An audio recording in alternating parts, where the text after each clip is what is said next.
प्रश्नावली 2 का तीसरा प्रश्न। पहला और दूसरा हमने सॉल्व कर लिया था। अब थर्ड क्वेश्चन दिया हुआ है कि 14 सेंटीमीटर ऊंचाई वाले बेलन के वक्र पृष्ठ का क्षेत्रफल 88 वर्ग सेंटीमीटर है।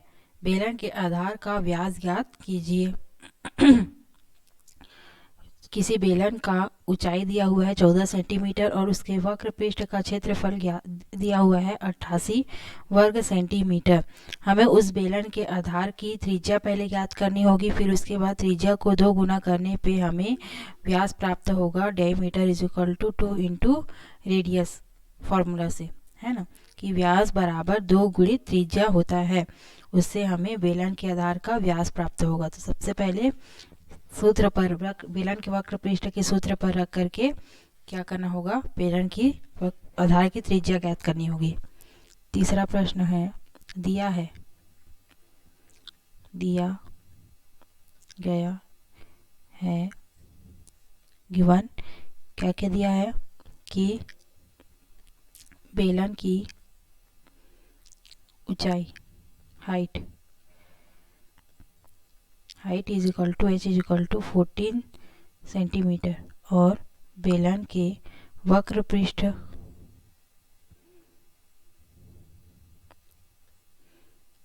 का क्षेत्रफल दिया हुआ है 88 वर्ग सेंटीमीटर। 88 वर्ग सेंटीमीटर क्या दिया हुआ है, बेलन के वक्र पृष्ठ का क्षेत्रफल। तो सबसे पहले हम बेलन के वक्र पृष्ठ के क्षेत्रफल से त्रिज्या ज्ञात करेंगे, है ना, जो कि बेलन के वक्र पृष्ठ का क्षेत्रफल का सूत्र क्या होता है, 2 पाई आर एच। तो 2 इंटू पाई का वैल्यू क्या होता है, 22/7 इंटू आर, और वक्र पृष्ठ का क्षेत्रफल कितना है, 88 वर्ग सेंटीमीटर, है ना। आर का वैल्यू फाइंड आउट करना है और एच का वैल्यू दिया हुआ है 14 सेंटीमीटर। आर को यहाँ पे रख करके बाकी को इधर भेज देते हैं।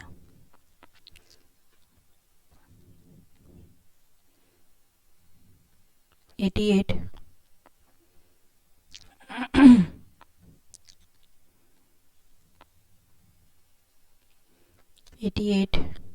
88 से इंटू हो जाएगा और 2 88 के अपॉन में आ जाएगा और 22 भी 88 के अपॉन में आ जाएगा और 14 भी अपॉन में आ जाएगी, बटे में आ जाएगा, है ना, इज इक्वल टू आर। 2 एकम 2, 2 44, 2 चौक 8, 2 चौक 8, है ना, और 11 एकम 11, 11 दूनी 22, 11 चौक 44, 2 एकम 2, 2 दूनी 4, 7 एकम 7, 7 दूनी 14, 2 और 2 कैंसिल, बचे क्या 1, 1/1 बराबर 1/1 बराबर आर, है ना। तो 1 बराबर आर, त्रिज्या का मान क्या आया, R is equal to 1 centimetre. इसीलिए R is equal to 1 centimetre, जो कि त्रिज्या आर बराबर 1 सेंटीमीटर आया है। इसलिए व्यास, बेलन के आधार का व्यास, जो कि बेलन के आधार की त्रिज्या 1 सेंटीमीटर है, जो कि R is equal to 1 centimetre, बेलन के आधार की त्रिज्या बराबर 1 सेंटीमीटर है। इसलिए बेलन के आधार का व्यास d is equal to 2 into R is equal to 2 into 1 is equal to 2 centimetre. ये हमारा क्या आ जाएगा, आंसर। 2 से गुणा करेंगे 1 को तो 2 सेंटीमीटर आएगा। अतः दिए गए बेलन के आधार का व्यास कितना होगा, 2 सेंटीमीटर होगा। यही हमारा आंसर है। नेक्स्ट देखते हैं इसके बाद चौथा प्रश्न। एक बेलनाकार स्तंभ का व्यास 50 सेंटीमीटर और ऊंचाई 3.5 मीटर है। बेलन के वक्र पृष्ठ की रंगाई का लागत मूल्य ज्ञात कीजिए। उस पूरा बेलन के वक्र पृष्ठ की रंगाई हमें करना है। उसका लागत मूल्य कितना रुपए में उसका वक्र पृष्ठ की रंगाई होगी वो हमें ज्ञात करना है। यदि दर 12.50 रुपये प्रति वर्ग मीटर है, यदि 1 वर्ग मीटर को रंगने में हमें 12.50 रुपये लगता है, तो उस बेलन के पूरे वक्र पृष्ठ को रंगाई करने में कितने रुपए लगेंगे। और उस बेलन के स्तंभ का व्यास दिया हुआ है 50 सेंटीमीटर, ऊंचाई दी हुई है 3.5 सेंटीमीटर। ठीक है, चौथा प्रश्न है, दिया गया है, लिख लेते हैं। दिया है बेलन के वक्र पृष्ठ का बेलनाकार स्तंभ का व्यास।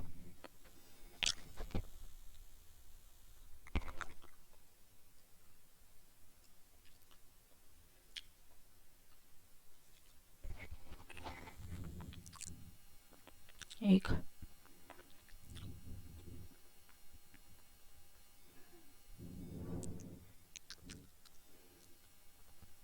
स्तंभ का व्यास d = 50 सेंटीमीटर। 50 सेंटीमीटर उसकी क्या है, व्यास है। d = 2r भी होता है ना, तो r भी हम यहाँ पर से निकाल सकते हैं। r = क्या हो जाएगा, d/2 मीन्स 50/2 = 25 सेंटीमीटर। उस स्तंभ का व्यास है 50, तो उसका क्या बोलते हैं, व्यास त्रिज्या क्या होगा, इस बेलना का स्तंभ की त्रिज्या 25 सेंटीमीटर होगी।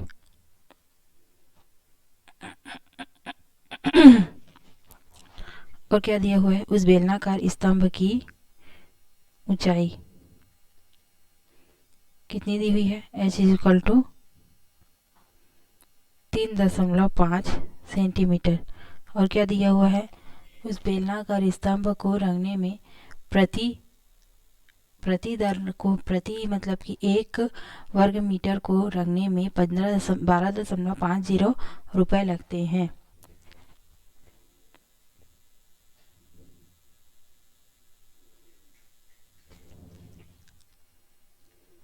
प्रति वर्ग मीटर स्तंभ को रंगने में लागत है 12.50 रुपये। प्रति वर्ग मीटर स्तंभ को रंगने में लागत है 12.50 रुपये। तो पहले तो हमें उस स्तंभ के वक्र पृष्ठ को रंगने में कितना रुपए लगेगा वो निकालना है। तो पहले जो वक्र पृष्ठ का क्षेत्रफल कितना वो निकालेंगे, पहले वो एरिया है कितना वो निकालेंगे कि जिसको हमें रंगना है ना। तो उसके लिए बेलन के वक्र पृष्ठ का क्षेत्रफल हमें याद करना होगा। तो उसके लिए क्या क्या चाहिए होता है, बेलन की त्रिज्या चाहिए होती है और हाइट। तो त्रिज्या हमने निकाली r = 25 सेंटीमीटर। अतः बेलनाकार स्तंभ के वक्र पृष्ठ का क्षेत्रफल निकालेंगे 2πr/h। 1 मिनट 50 सेंटीमीटर और ऊंचाई को दिया है मीटर में। तो पहले तो हमें दोनों डिजिट को इक्वल लाना होगा, दोनों इकाइयों को बराबर। या तो सेंटीमीटर को मीटर में बदलेंगे या तो मीटर को सेंटीमीटर में बदलेंगे, है ना। तो सेंटीमीटर को मीटर में बदल के देखते हैं, क्योंकि ऊंचाई कितना दिया हुआ है, मीटर में दिया हुआ है ना। तो ये हो गया 50 सेंटीमीटर था, है ना। और त्रिज्या लाए थे हम 25 सेंटीमीटर। तो सेंटीमीटर को जब हम मीटर में बदलते हैं तो 25 सेंटीमीटर बराबर क्या हो जाएगा, 25 × 10⁻² मीटर। जब सेंटीमीटर से मीटर को बदलते हैं तब उससे 10⁻2 को गुणा कर देते हैं, तो हम वो किस में आ जाता है, मीटर में। कोई भी संख्या है, कोई भी संख्या है, उसके गुणित में 10 के घात ऋण 2 करने पे वो सेंटीमीटर से मीटर में बदल जाएगा, है ना। तो 10 के घात -2 से अगर इंटू करेंगे तो क्या आ जाएगा, 10 के मतलब दशमलव के बाद 2 संख्या और लिखनी है, तो 0.25 मीटर। अतः उस स्तंभ का बेलनाकार व्यास का त्रिज्या बेलनाकार स्तंभ का व्यास कितना आया, 0.50 आया और मीटर में, और उसका त्रिज्या कितना है, 0.25 मीटर, और ऊंचाई दी हुई है 3.5 मीटर। 3.5 मीटर दी हुई है, दोनों मीटर में आ गया। अब वक्र पृष्ठ का क्षेत्रफल ज्ञात करेंगे, तो 2 इंटू पाई का वैल्यू 22/7 इंटू आर का वैल्यू दिया हुआ है 0.25 मीटर एंड ऊंचाई दी हुई है 3.5 मीटर। अब गुणा करेंगे, हमें वक्र पृष्ठ का क्षेत्रफल निकालना है। 7 एकम 7, 7 5 6 35, एक संख्या के बाद दशमलव तो 0.5 और क्या कटेगा, 44 गुणित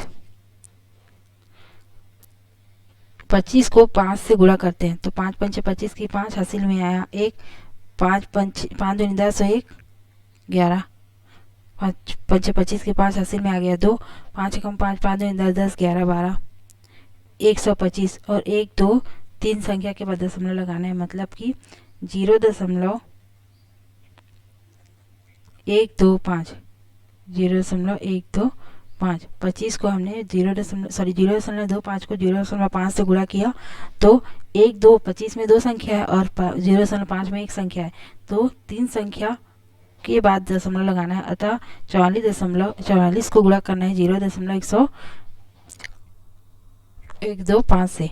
गुणा करने के बाद कितना आता है, 0.125 गुणी 44। 44 को 125 से गुणा करेंगे, 3 संख्या के बाद दशमलव लगा, 4 5 20 के शून्य हासिल में आएगा 2,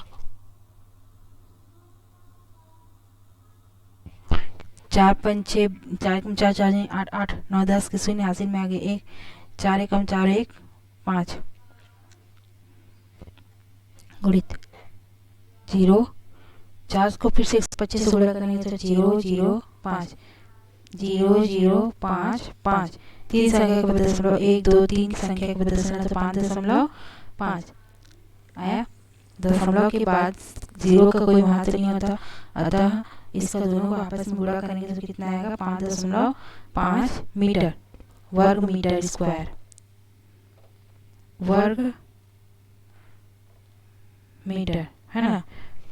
5.5 मीटर स्क्वायर या फिर 5.5 वर्ग मीटर, ये हो गया वक्र पृष्ठ का क्षेत्रफल, है ना। अब उस वक्र पृष्ठ को रंगने में कितना रुपए लगेगा, जब एक वर्ग मीटर को रंगने में 12.50 रुपए लग रहा है, तो 5.5 वर्ग मीटर को रखने में कितना रुपए लगेगा। उसके लिए क्या करना होगा, 12.50 रुपए को या 1 वर्ग मीटर के मूल्य को 5.5 वर्ग मीटर से गुणा करेंगे, तो हम पता चल जाएगा कि 5.5 वर्ग मीटर को वक्र पृष्ठ की लंबाई इतना एरिया को रखने में कितना रुपए लगेगा। ठीक है।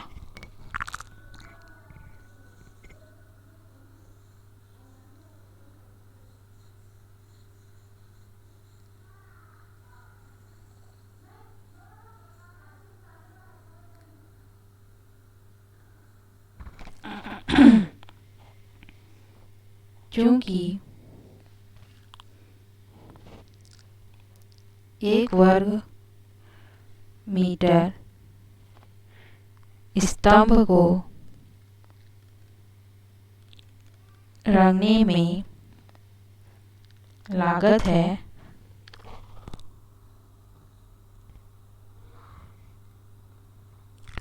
12.50 रुपए, इसलिए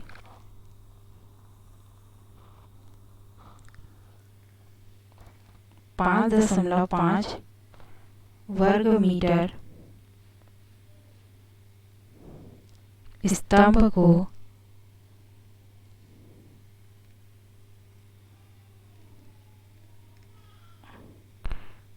रंगने में लागत कितना होगा? 12.50 गुणित 5.5। अब 55 को 1250 से गुणा कर देंगे और 1, 2, 3 संख्या के बाद दशमलव गुणा करते हैं। यहीं पे 5 शून्य शून्य, 5 पंचे 25 की 5 80 में आ गए 2, 5 दूनी 10, 11 12 की 2 80 में आ गए 1, 5 एकम 5 और 1 6, इतना ही आएगा। 5 से फिर से गुणा करने पे 0 5 2 6, 0 5 5 6 7 6 7 8 और 6, कितना संख्या के बाद दशमलव? 1 2 3, 1 2 3 संख्या के बाद दशमलव 68.75 रुपीस लगेगा। 68.75 रुपए, 68.75 रुपए लगेगा। क्या करने में? उस पूरे वक्र बेलन के वक्र पृष्ठ को रंगने में, रंगाई करने में उसका कितना लागत लगेगा? 68.75 रुपीस। आंसर ठीक है, ये हमारा आंसर है। उत्तर माला में जा करके आप चेक कर सकते हैं और कोई भी डाउट हो तो आप कमेंट बॉक्स में जा करके पूछ सकते हैं। ठीक है, अब नेक्स्ट क्वेश्चन है 5वां प्रश्न, उसको हम नेक्स्ट वीडियो से बनाएंगे। कितने क्वेश्चन टोटल इसमें, इस एक्सरसाइज में 16 है ना। 5वां क्वेश्चन हम नेक्स्ट वीडियो में बनाएंगे।